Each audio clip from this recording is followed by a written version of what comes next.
the last panel, there was again more assurances that the banks are interested in financing, as well as the availability of international partners, and we close with Electrify. So this will bring a company, a specific company from Mozambique.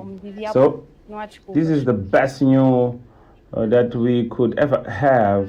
So I will invite all Ricardo, of se calhar you passo-te to get in a touch with palavra para então all fecharmos entities that were esta present conferência. today.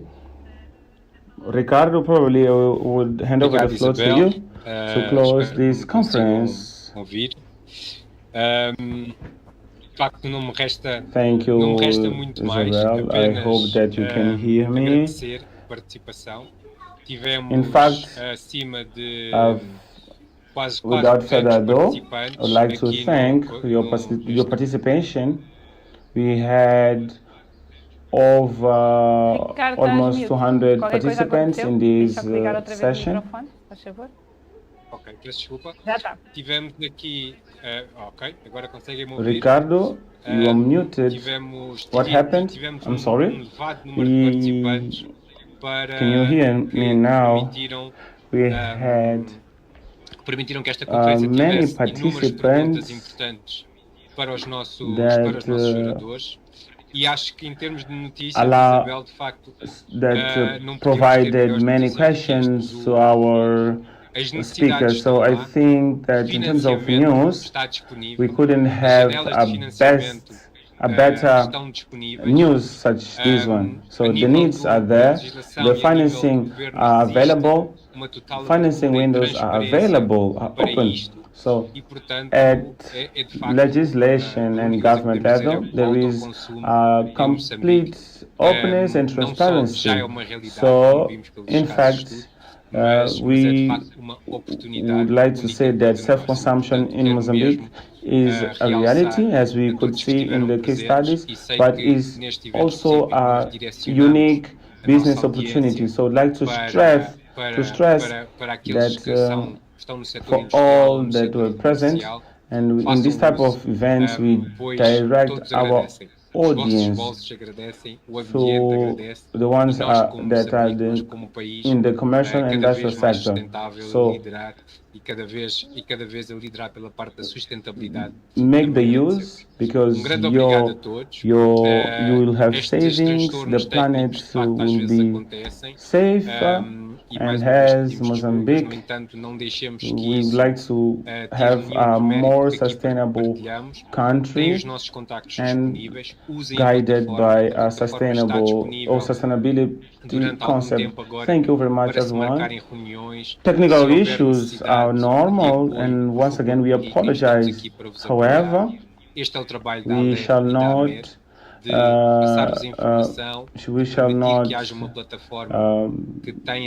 remove or the merits of the event. Please use the platform. The platform is available during some time to set meetings. If you need support, please get in touch. We are here to support you. This is Aller and Amer's work of providing you information. Allow that you have a platform with information, and you can also use and develop these, create business projects and contributing to renewable energies in Mozambique.